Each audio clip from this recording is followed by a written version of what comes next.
AI 시대, 정말 반도체 기술 경쟁이 하루가 다르게 치열해지고 있습니다. 특히 요즘 AI 칩 성능을 한 단계 더 끌어올릴 기술로 유리기판이라는 말이 많이 들리는데요. 업계 관심이 아주 뜨겁습니다. 맞습니다. AI가 처리해야 할 데이터 양이 어마어마하잖아요. 그러다 보니 칩 자체 성능도 중요하지만 그 칩을 안정적으로 받쳐주는 이른바 패키징 기술의 중요성이 정말 커졌거든요. 이 유리기판이 바로 그 패키징의 판도를 바꿀 게임 체인저로 불리는 거고요. 바로 그 게임 체인저. 그런데 이 기술의 상용화를 두고 주요 기업 중 하나인 LG 이노텍이 조금 다른 행보를 보이고 있어요. 당초 계획보다 상용화 시점을 늦추면서 잠시 숨을 고르겠다 이런 소식인데요. 오늘은 이 결정의 진짜 의미가 뭔지 한번 깊이 파고 들어볼까 합니다. 유리기판이 정확히 뭔지부터 시작해서 LG 이노텍은 왜 이런 어떻게 보면 전략적 후퇴 같은 결정을 내렸는지 그 배경을 하나씩 풀어보겠습니다. 네, 오늘 이야기는 그냥 한 기업의 계획이 바뀌었다. 여기서 그치는 게 아닙니다. 아무리 대단한 기술이라도요, 실제 산업에 적용되려면 어떤 현실적인 장벽들을 넘어야 하는지 그 과정을 생생하게 볼 수 있는 아주 흥미로운 사례가 될 겁니다. 기술의 잠재력과 이 사업적 타당성 사이에서 기업들이 얼마나 치열하게 타이밍을 재고 있는지 그 고민을 한번 따라가 보시죠. 좋습니다. 그럼 가장 기본적인 질문부터 시작해보죠. 유리기판, 이게 정확히 뭔가요? 그냥 기존에 쓰던 기판을 유리로 바꾼다, 뭐 이런 단순한 건 아닐 텐데요. 어떤 점이 그렇게 특별한가요? 네, 핵심은 말씀하신 대로 소재를 바꾸는 겁니다. 반도체 패키징 과정에서 기존에는 플라스틱으로 된 인쇄 회로 기판, PCB를 썼거든요. 이걸 아주 정밀하게 가공한 특수 유리로 대체하는 기술이에요. 비유를 하자면 반도체 칩이 거대한 빌딩이라면 기판은 그 빌딩을 받치는 땅, 지반 공사 같은 건데요. 기존의 흙이나 모래 지반을 훨씬 단단하고 안정적인 안반으로 바꾸는 것, 이렇게 생각하시면 쉽습니다. 아, 집안을 안반으로 바꾼다. 비유가 확 와닿네요. 그런데 보통 유리는 단단하지만 깨지기 쉽다는 인식이 있잖아요. 이렇게 민감한 반도체 부품에 유리를 쓴다는 게 언뜻 들으면 좀 불안하기도 한데요. 그런 약점은 없나요? 아주 정확하고 중요한 지적이십니다. 그게 바로 이 기술의 핵심 과제 중 하나였죠. 그래서 우리가 아는 그냥 창문 유리를 쓰는 게 아니고요. 첨단 공정으로 강도를 엄청나게 높이고 표면을 아주 매끄럽게 처리한 특수 유리를 사용합니다. 말씀하신 그 취약점을 극복했기 때문에 장점이 더 빛을 발하는 거죠. 가장 큰 장점은 열, 그리고 휘면상. 영어로는 와페이지라고 하는데 이걸 잡는다는 겁니다. 열과 휘면상이요? 네. 먼저 AI 칩은 연산을 하면서 어마어마한 열을 내뿜잖아요. 유리는 플라스틱보다 열에 훨씬 강하고 열을 잘 퍼뜨려서 칩 온도를 안정적으로 관리하는 데 아주 유리합니다. 하지만 진짜 게임 체인저라고 불리는 이유는 바로 그 휘면상 때문이에요. 그 휘면상이라는 게 구체적으로 어떤 문제를 일으키는 건가요? 기판이 조금 휘는 게 그렇게 치명적인가요? 네. 그냥 단순한 오차 수준이 아닙니다. AI 성능을 높이려면 칩에 더 많은 회로를 넣어야 하고 자연스럽게 칩 면적 자체가 점점 커집니다. 그런데 얇은 플라스틱 기판 위에 이렇게 크고 무거운 칩을 올리면요. 무게 때문에 기판 가운데가 아주 미세하게 아래로 처지거나 휘어버려요. 마치 얇은 플라스틱 책받침 위에 두꺼운 사전을 올려놓은 것처럼요. 아, 상상이 되네요. 네. 반도체는 수백만 개의 아주 미세한 연결 단자로 신호를 주고받는데요. 기판이 1마이크로미터만 휘어도 이 단자들이 제대로 연결이 안 되거나 떨어져 나갈 수 있습니다. 이건 바로 불량으로 이어지고요. 제품 수명과 신뢰도에 치명적인 영향을 주죠. 하지만 유리는 플라스틱보다 물리적으로 훨씬 단단해서 평탄도를 거의 완벽하게 유지합니다. 아무리 큰 칩을 올려도 휘지 않고 굳건히 버텨주는 거죠. 이게 바로 유리기판이 차세대 기술로 주목받는 가장 결정적인 이유입니다. 열 관리 능력에다가 대형 칩의 안정성을 보장하는 휨 현상 개선 효과까지. 장점이 정말 명확하네요. 이 정도면 모든 기업이 서둘러서 도입하려고 경쟁해야 할 것 같은데요. 그런데 LG에너텍은 상용화 목표를 2027년, 28년에서 2030년으로 늦췄단 말이죠. 혹시 기술 개발 과정에서 아까 말한 유리의 취약점 같은 예상치 못한 문제가 또 발견된 걸까요? 바로 그 지점이 오늘 이야기의 핵심입니다.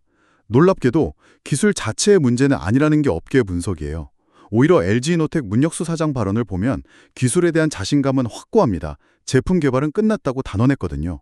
문제는 기술이 아니라 돈, 바로 사업성입니다. 잠시만요. 이 부분은 좀 짚고 넘어가야겠습니다. 기술 개발이 끝났는데 시장이 없어서 투자를 못한다. 이건 일반적인 상식하고는 좀 다른 이야기처럼 들리거든요. 청취자분들도 이 부분이 가장 궁금하실 것 같아요. 그렇죠. 보통은 기술이 준비되면 바로 시장에 뛰어드는 게 맞다고 생각하니까요. 하지만 유리기판은 차원이 다른 문제입니다. 기존의 플라스틱 기판 생산 라인을 유리기판용으로 바꾸는 게요. 그냥 자동차 공장에서 세단 만들던 라인을 조금 바꿔서 SUV 만드는 수준이 아니에요. 아예 공장을 허물고 새로 짓는 그야말로 천문학적인 설비 투자가 필요합니다. 공장을 새로 짓는 수준이라면 투자 규모가 조 단위를 훌쩍 넘어가겠네요? 맞습니다. 기업 입장에서는 정말 회사의 운명을 건 투자가 될 수 있는 거죠. 그런데 이렇게 막대한 돈을 쏟아부어서 생산 라인을 갖췄다고 한번 상상해 보세요. 그 다음엔 어떻게 해야 할까요? 그 라인에서 나오는 제품을 사줄 고객이 있어야 하잖아요. LG이노텍의 판단은 바로 이 확실한 수요가 아직 보이지 않는다는 겁니다. 지금 당장 대규모 투자를 했을 때 그 투자금을 회수하고도 남을 만큼 시장이 아직 열리지 않았다는 냉정한 현실인식이 깔려 있는 거죠. 단순히 미래에 유망하다 이런 기대감만으로는 수조 원을 투자하기엔 리스크가 너무 크다는 판단이군요. 그런데 그 수요가 불확실하다는 게 그냥 시장이 열리는 속도가 좀 느리다 이런 의미인가요? 아니면 다른 변수들도 있는 건가요? 아주 좋은 질문입니다. 시장 상황이 생각보다 훨씬 복잡해요. 몇 가지 중요한 요인들이 얽혀 있습니다. 첫째는 대체 기술의 존재입니다. 아까 유리기판이 해결하려는 핵심 문제가 휨 현상이라고 말씀드렸잖아요. 그런데 업계의 다른 회사들이 이 문제를 꼭 유리기판이 아니라 다른 방식으로 풀려고 계속 시도하고 있습니다. 예를 들면 어떤 방식인가요? 기존 플라스틱 기판의 소재를 개선한다거나 여러 겹으로 쌓는 구조를 더 정교하게 만든다거나 아니면 칩하고 기판 사이에 특수한 보강제를 넣어서 휨을 억제하는 그런 기술들이죠. 물론 유리기판만큼 완벽한 해결책은 아닐 수 있지만 고객사 입장에서는 어떨까요? 기존 공정을 거의 그대로 쓰면서 비용은 훨씬 저렴하게 문제를 어느 정도 해결할 수 있다면 굳이 비싸고 검증이 더 필요한 유리기판으로 바로 넘어가지 않을 수도 있는 겁니다. 선택지가 여러 개가 되면서 수요가 분산될 가능성이 생겼다. 이 말씀이시군요. 바로 그거죠. 유리기판이 유일한 정답이 아닐 수도 있다는 겁니다. 일종의 경쟁 기술이 계속 나오는 셈이죠. 그렇군요. 그리고 두 번째 요인은 시장에 존재하는 회의론입니다. 업계 일부에서는 유리기판이 모든 자동차에 들어가는 범용 타이어가 아니라 F1 경주용차에만 쓰는 초고성능 타이어 같은 틈새 시장, 즉 니치마켓 기술에 그칠 수도 있다고 보는 시각이 있어요. 모든 반도체가 아니라 정말 비싸고 성능이 극도로 중요한 일부 최상위 AI 칩에만 쓰일 수 있다. 이런 뜻이군요. 정확합니다. 만약 그 예측이 현실이 되면 유리기판의 전체 시장 규모는 당초 기대했던 것보다 훨씬 작아질 수 있습니다. 이런 상황에서 섣불리 대규모 투자를 했다가는 승자의 저주에 빠질 수 있다는 경계심이 업계에 분명히 존재합니다. 이런 복합적인 요인들이 LG이노텍의 신중한 결정에 큰 영향을 미쳤다고 봐야 합니다. 그렇군요. 대체 기술의 추격, 그리고 시장 규모에 대한 회의론까지 상황이 정말 복잡하네요. 그렇다면 이 모든 상황을 고려했을 때 LG이노텍은 유리기판 사업을 사실상 뒤로 미루고 포기 수순으로 가는 걸까요? 아니면 다른 계획이 있는 건가요? 포기라는 단어는 전혀 어울리지 않습니다.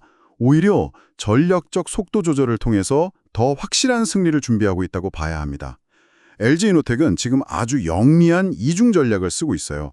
첫째, 돈이 많이 드는 대규모 양산 투자는 시장 상황을 보면서 미루되 핵심 기술에 대한 R&D는 멈추지 않고 오히려 더 강화하고 있습니다.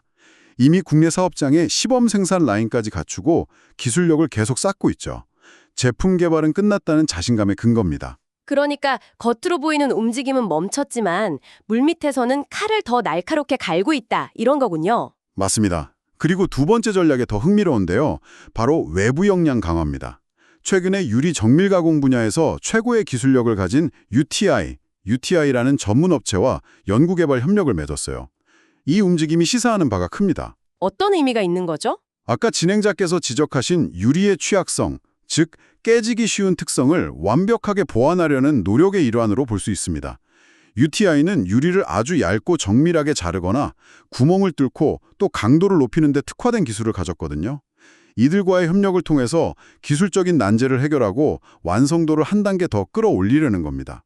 즉, 내부적으로는 기술을 계속 숙성시키고 외부적으로는 최고의 파트너와 손잡고 약점을 보완하면서 완벽한 제품을 중개하는 거죠. 와, 정말 치밀한 전략이네요. 섣불리 시장에 뛰어들어서 리스크를 안기기보다는 시장이 무르익는 순간을 기다렸다가 경쟁자들이 따라올 수 없는 완성도 높은 기술로 시장을 장악하겠다. 이런 큰 그림이 그려집니다. 바로 그겁니다. 과거의 기술은 최고였지만 시장의 타이밍을 놓쳐서 사라져간 사례들이 많았죠. 베타맥스가 VHS에 밀렸던 것처럼요. LG이노텍은 그런 실수를 반복하지 않겠다는 겁니다.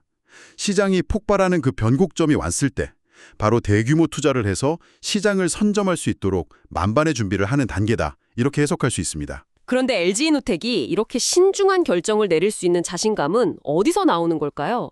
유리기판이라는 미래 성장 동력의 속도가 늦춰지면 회사 전체가 위험해지는 건 아닌지 전체 사업 포트폴리오를 한번 들여다봐야겠네요. 네, 바로 그 부분을 이해하는 것이 LG이노텍의 전략을 제대로 파악하는 열쇠입니다. 결론부터 말씀드리면 LG이노텍은 유리기판 하나에 올인하지 않아도 될 만큼 튼튼한 기반을 갖추고 있습니다. 유리기판은 LG이노텍이 추진하는 여러 고부가 가치 사업 중 하나일 뿐이지 이 사업 하나가 흔들린다고 회사 전체가 휘통이는 구조가 아니라는 거죠. 아, 유리기판 외에도 다른 강력한 무기들이 이미 있다는 말씀이시군요. 그렇습니다. LG이노텍의 패키지 솔루션 사업은 이미 세계적인 수준이에요. 예를 들어 스마트폰의 통신 성능을 책임지는 RF10 기판이나 고성능 칩의 수많은 신호를 효율적으로 연결하는 플립칩 볼그리드 어레이, FCBJ 같은 기술들에서 이미 막강한 경쟁력을 갖추고 있습니다. FCBGA요? 그건 좀 생소한데 쉽게 설명해 주실 수 있을까요? 물론입니다. FCBGA는 고성능 CPU나 그래픽카드 같은 칩에 주로 쓰이는 고급 기판인데요. 칩 뒷면에 있는 수천, 수만 개의 미세한 전기 단자를 기판과 직접 연결하는 기술입니다. 전선 없이 칩을 뒤집어서 플립칩, 공 모양의 수많은 단자로 바로 연결하기 때문에 신호 손실이 적고 속도가 빨라요. AI 칩 시대에 더욱 중요해지고 있죠. LG이노텍은 바로 이 FCBGA 분야의 강자입니다. 아하. 그러니까 이미 잘 나가는 주력 사업들이 튼튼하게 받쳐주고 있기 때문에 유리기판이라는 차세대 기술에 대해서는 조급해하지 않고 좀 더 길게 보고 신중하게 접근할 여유가 있다는 거군요. 정확합니다. 문혁수 사장은 오히려 이 기존 기판 사업이 곧 완전 가동, 즉 풀 오퍼레이션 단계에 진입할 거라면서 생산 능력 확대를 검토 중이라고 밝혔습니다. 이 발언이 모든 걸 말해줍니다.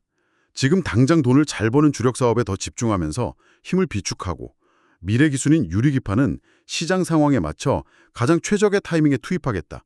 불필요한 리스크는 최소화하면서 미래를 가장 확실한 방법으로 준비하는 아주 영리하고 노련한 전략인 셈이죠. 오늘 이야기 정말 흥미롭네요. 정리를 한번 해보겠습니다. 차세대 AI 반도체의 핵심 기술로 꼽히는 유리기판. 기술 개발은 이미 완료됐지만 막대한 투자비와 아직은 무르익지 않은 시장 수요라는 현실의 벽 앞에서 LG노텍이 전략적 멈춤을 선택했다는 거군요. 네, 무리한 속도 경쟁에 뛰어들기보다는 시장의 성숙을 기다리는 신중한 길을 택한 겁니다. 하지만 그 멈춤은 정체가 아니고요.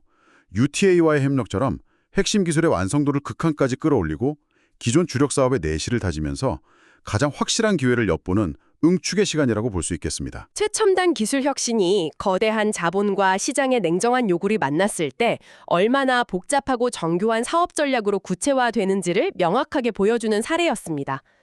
결국 이 사례는 최고의 기술이 아니라 최적의 타이밍이 시장의 승자를 결정한다는 냉정한 공식을 다시 한번 확인시켜주는 것 같습니다. 맞습니다. LG이노텍은 기술력을 과시하는 단기적인 유혹을 뿌리치고요. 막대한 투자금이 제대로 회수될 수 있는 확실한 미래에 베팅한 셈입니다. 앞으로 유리기판 시장의 수요 곡선이 이들의 기대를 충족시키면서 가파르게 그려질지 아니면 대체 기술들에 밀려서 완만하게 성장할지 그 형방에 따라서 오늘이 결정에 대한 평가도 달라지겠죠. 그 과정을 지켜보는 것이 앞으로 반도체 시장을 보는 아주 중요한 관전 포인트가 될 겁니다.